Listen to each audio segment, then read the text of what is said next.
The rivalry between Sony and Nintendo has been going on for over 2 decades, and console after console they are always headbutting. One is winning in this way, one is winning in that way, but there was one moment when the two companies wanted to work together, and in fact this is PlayStation's origin story. So here's exactly how it went down. Sony has always kind of threw around the idea of entering the gaming market but never did. When the Game Boy first came out, one employee said that they should have made it. But Sony's interest in games really started when a Sony engineer named Ken Kutaragi saw his daughter playing on her Famicom system. This got him thinking about Sony entering the video game market. So he approached Sony with the idea to provide an audio drive for the SNES with the audio chip known as the Sony SPC 700. But some supervisors at Sony said no to the idea. Instead, he convinced Sony executive Norio Oga. When Sony approached Nintendo with this offer, Nintendo agreed. And because of that, the SNES sounded a lot clearer than the Sega Genesis. It became pretty apparent though that using a CD was actually better for games. It was cheaper to do and easier to make. And it had a lot more storage. And after Sega would release the Sega CD, Nintendo began thinking about their own add-on. And because Sony has experience with CD-ROMs, Nintendo asked Sony to help. And at that point it was planned for Sony to create an add-on for the SNES. The deal even stated that Sony had the right for licensing fees on the Super Disc, but they were also granted the ability to make a console that could not just play Super Disc games but also Nintendo cartridge games. Although later on Nintendo began getting scared and believing that they were not really making a new friend but more a new rival. In this fear, Nintendo approached Philips instead for the CD-ROM add-on, and at CES 1991 Sony would show off the Super Disc format and the SNES add-on, and the day after, Nintendo would reveal its affair with Philips. And out of this we got the Philips CDI, which is one of the worst consoles of all time, and it also hosts some of the worst Nintendo games of all time. Great! I'll grab my stuff! And now Sony was left with revenge. Without Nintendo, they pushed forward with their own console. They updated the processor from 16 bits to 32 bits to help with making 3D graphics, and they focused more on 3D devs and tried to get more on board, while Nintendo and Sega focused more on first-party games than third-party. And on December 1st of 1994, the PlayStation would be released. In only the first 6 months upon its release, it sold over 2 million units. And with some heavy marketing in the US, in only 4 months,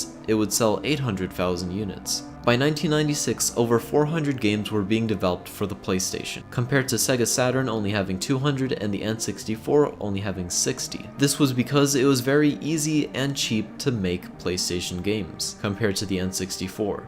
At the end of it all, the first PlayStation sold over 100 million units. Of course, Sony and even Nintendo both have been very successful with their consoles and are still very head-to-head competitive. And for a while, people forgot about this story. It seemed like that was it. It was just a console that we were never gonna see. Alright guys, here she is. The PlayStation Nintendo Super Disc. But then this happened, and it changed everything. So before Nintendo and Sony broke up, they made some SNES PlayStation prototypes. Some estimate that there are around 200 of them, but we haven't really seen any until 2015.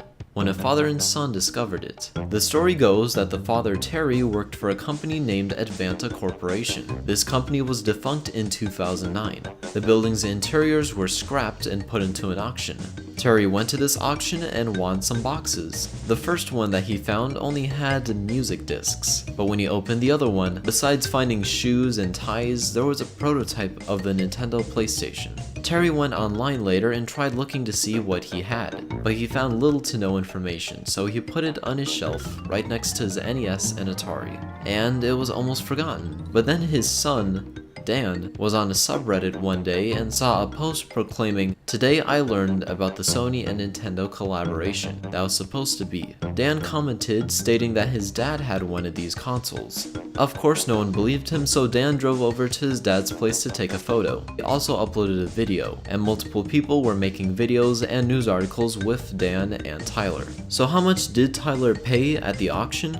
Only $75. But other than that, why was this prototype inside of Advanta Corporation? Well, it happens to be that one of Advanta's board members was actually the CEO of Sony at one point. His name is Alfred Johanan. So yeah, that's pretty interesting. This story unfortunately is Nintendo's self-fulfilling prophecy. It reminds me a tad bit of old fables about characters that are trying to prevent things that they heard are gonna happen, but by trying to prevent it, they more or less still cause it to happen. But this did get me thinking about what would happen if Nintendo just went with the deal. I would assume because of how Nintendo is, Sony would eventually leave Nintendo and work on the PlayStation on their own, and basically the same outcome would happen. And if anything, in the end, Sony would be the one that would be screwing Nintendo over by using this sort of to just boost their way into the market. Yeah, the business world is not all let's all be friends, it's a dog-eat-dog world. In an alternative universe, this probably happened. In this universe though, Nintendo, well,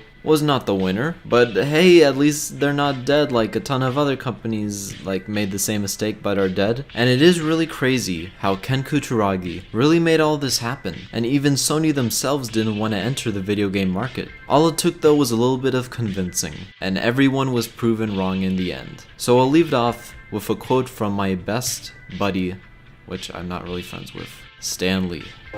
You know, I guess one person can make a difference. Enough said.